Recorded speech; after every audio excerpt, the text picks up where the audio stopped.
ले लेते हैं कांग्रेस से दीपचंद जी। देखिए, वो तो कह रहे हैं कि ये जो चुनाव है वो विकास के नाम पर पड़ेगा और कहीं ना कहीं जो प्रधानमंत्री नरेंद्र मोदी का एक नारा है कि मोदी की गारंटी, आपको लगता है कि ये मोदी की गारंटी कितना कारगर साबित होगी बीजेपी के लिए?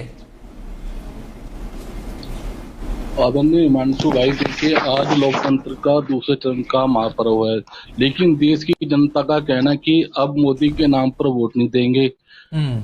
मोदी जी ने 10 साल से जनता को खूब छला है और भारतीय जनता पार्टी के दिन लद गए हैं। 2024 एक नया सवेरा होगा। जो जीतेगा हमारे लिए महंगाई की बात करेगा, बेरोजगारी की बात करेगा, महिलाओं की बात करेगा, युवाओं की बात करेगा। और मोदी जी ने जनता के 10 सालों में जनता के इमोशन से खूब छला है। देखिए 2024 का जो इनका नारा था, वो पहली बात तो मैं अवधेश भाई बताना चाहूंगा वो फ्लॉप हो गया है। देखिए काट की हांडी बार बार नहीं चढ़ती है और बीजेपी का जो जुमले का जो पहाड़ था वो ढह चुका है। आज हिमांशु भाई आपने देखा हुआ, देखिए आज देश का दुर्भाग्य है कि देश के प्रधानमंत्री जब 10 साल सत्ता चलाने के बाद अब आज चुनावी मंच से भाषण देते हैं तो उसमें तुष्टीकरण और संप्रदाय का फैलाने का काम करते हैं। मैं अवधेश भाई से पूछना चाहूंगा, अगर आपने इतने ही अच्छे 10 सालों में काम करा है तो आज मैं आपसे पूछना चाहता हूं कि आप आज अच्छे दिन पर चुनाव क्यों नहीं लड़ते हो? आज आप आत्म भारत निर्भर और विकसित भारत पर चुनाव क्यों नहीं लड़ते हो?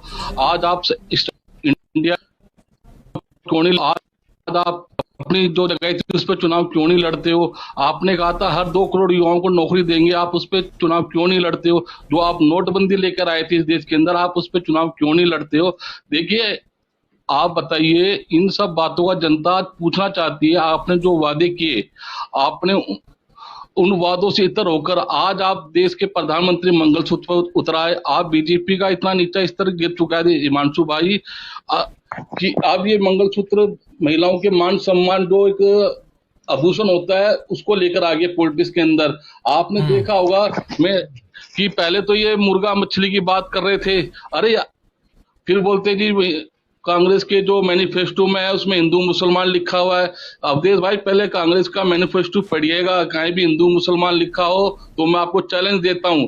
हमारे मैनिफेस्टो के अंदर युवाओं के लिए बात है, महंगाई की बात है, बेरोजगारी की बात है, लेकिन जो आपका मैनिफेस्टो है उसको उठा के देखिए, आपने कहीं भी युवाओं के बारे में कोई जिक्र नहीं करा, महिलाओं के बारे में कोई जिक्र नहीं करा, महंगाई के बारे में कोई जिक्र नहीं करा।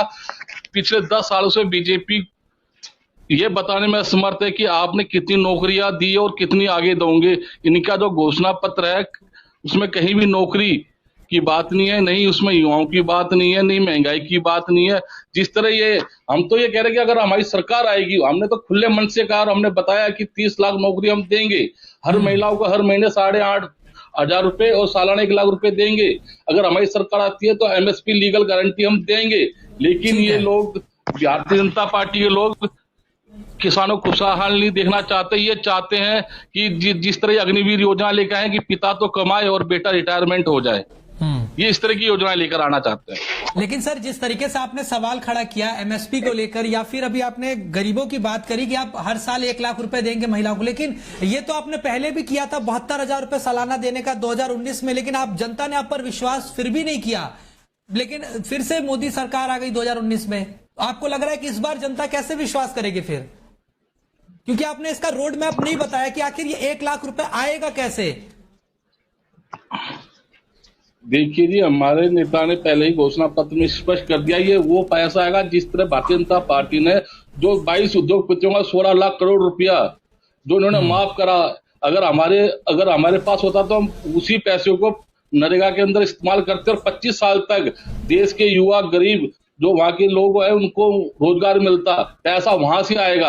इनकी तरह हम पैसा, इनके जो 22 उद्योग कर्मी हैं उनको माफ नहीं करेंगे, हम देश हित के लिए पैसा लगाएंगे। इनसे पूछिए आज अवधेश भाई से, वो 16 लाख करोड़ रुपए कहाँ चला गया भाई उद्योगपतियों का जो देश के प्रधानमंत्री ने माफ करा है? और देश का गरीब उसके आप उस पर GST लगाते हो, उसका कर्ज माफ नहीं करते और वैसे आप किसानों के हितैषी बन रहे हो।